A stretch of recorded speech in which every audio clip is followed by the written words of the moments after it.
Dieu m'a aidé à sortir de cette période douloureuse. Autrefois, je croyais qu'avec assez d'efforts, je pourrais atteindre le bonheur que je désirais. Après mes études universitaires, j'étais follement amoureuse de celui qui avait partagé ma vie pendant 4 ans et j'espérais que nous allions bientôt nous marier. Mais contre toute attente, il a choisi d'épouser sa patronne. Ce fut un coup terrible pour moi.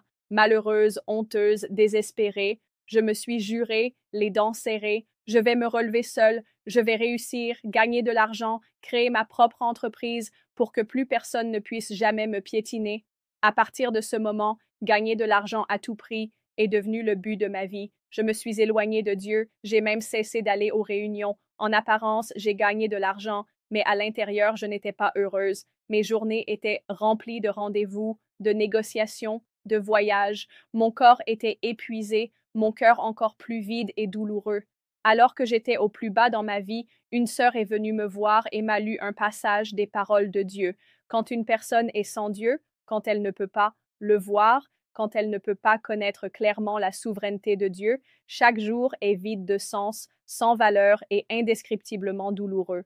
Peu importe où une personne se trouve, et quel que soit son travail, ses moyens de survie et les objectifs qu'elle poursuit ne lui apportent qu'un chagrin sans fin et une souffrance dont il est difficile de se remettre, au point qu'elle ne peut pas supporter de repenser à son passé. Ce n'est qu'en acceptant la souveraineté du Créateur, en se soumettant à ses orchestrations et à ses arrangements, et en poursuivant la réalisation de la vraie vie humaine, qu'une personne peut se libérer progressivement de tout chagrin et de toute souffrance, et se débarrasser peu à peu de tout le néant de la vie humaine.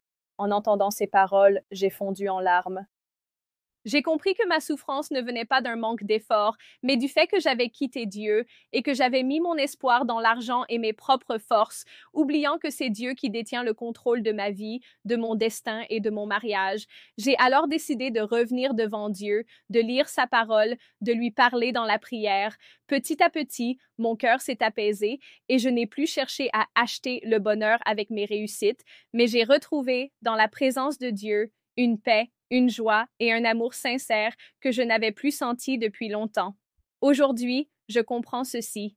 La plus grande sagesse dans la vie, ce n'est pas de fuir la douleur ou de chercher à tout contrôler, mais de revenir dans les bras du Créateur et de croire que ses plans sont toujours les meilleurs.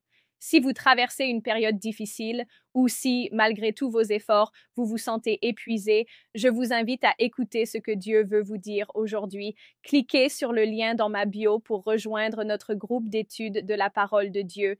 Écoutons ensemble sa voix et retrouvons la version de vous-même qui vit dans la présence de Dieu et l'espérance. Que le Seigneur vous guide aussi hors de l'épreuve et vers la lumière.